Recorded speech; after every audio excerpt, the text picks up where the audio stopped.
আপনি কি জানেন, একটি ছোট্ট অবাধ্যতা, একটি মিস করার নামাজ বা কারো হক নষ্ট করা আপনাকে জাহান্নামের দিকে ঠেলে দিতে পারে।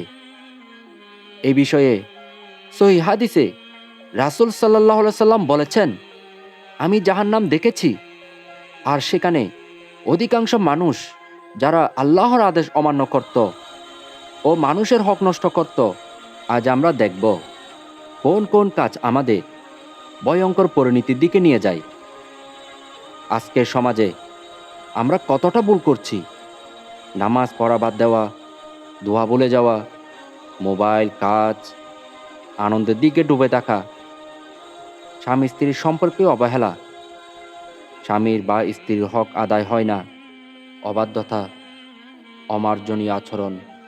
আমরা ভাবি এই তো ছোটোখাটো কাজ, কিছু হবে না, কিন্তু আল্লাহ চোখের মতোই সব দেখেন।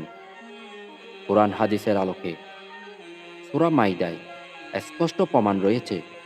আল্লাহ বলেন, যে ব্যক্তি নামাজ ত্যাগ করে সে নিজেকে কষ্ট দিচ্ছে। অপরদিকে সহিহ হাদিসে রাসূল সাল্লাল্লাহু আলাইহি সাল্লাম বলেছেন, অন্যের হক পাওয়া অবাধ্যতা। আমার বান্দা যখনই আমার নির্দেশ অমান্য করে সে জাহান্নামের দিকে চলে যায়। যদি প্রতিদিন আমরা এই গুনাহ করি, আজ ছোট্ট ভুল মনে হবে, কাল বড় শাস্তি আনতে পারে। বাস্তব উদাহরণ হলো, ধরে নিন একজন ছেলে নামাজ বাদ দিচ্ছে, মায়ের বা বাবার কথা শুনছে না, বন্ধুদের সাথে হারাম কাজে যুক্ত, কিন্তু একদিন হঠাৎ মৃত্যু এসে গেল। তখন তার জন্য কেউ কিছু করতে পারবে না। নিশ্চয় তার আগুনের শাস্তি খুবই ভয়ঙ্কর।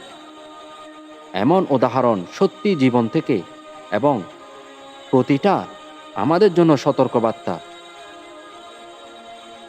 কিন্তু ভাই ও বোনেরা, আশা শেষ হয়নি।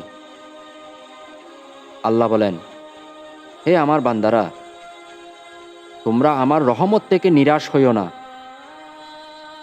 সূরা জুমারে বলা হয়েছে, যদি এখনও তওবা করি, নামাজ শুরু করি, হারাম থেকে দূরে থাকি, মানুষের হক আদায় করি, তাহলে আল্লাহ ক্ষমা করবেন। এই বিষয়ে রাসূল সাল্লাল্লাহু আলাইহি সাল্লাম বলেছেন, যে ব্যক্তি তওবা করে আল্লাহ তাকে ক্ষমা করবেন। হে আল্লাহ, আমাদের গুনাহ মাফ করুন, আমাদের নামাজের সাথে পুনরায় যুক্ত করুন, হক আদায় করার তৌফিক দিন, এবং আমাদের জাহান্নাম থেকে হেফাজত করুন।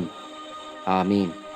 যদি ভিডিওটি আপনার ভালো লাগে, আপনি যদি আমার চ্যানেলে নতুন হয়ে থাকেন, তাহলে এই চ্যানেলটি সাবস্ক্রাইব করে দিবেন। ইসলামের সাথে থাকুন, জান্নাতের আলো খুঁজে পান। প্রতিদিন এরকম ইসলামের সুন্দর বার্তাগুলো পেতে চ্যানেলটি সাবস্ক্রাইব করে আমাদের সাথে থাকবেন। ধন্যবাদ।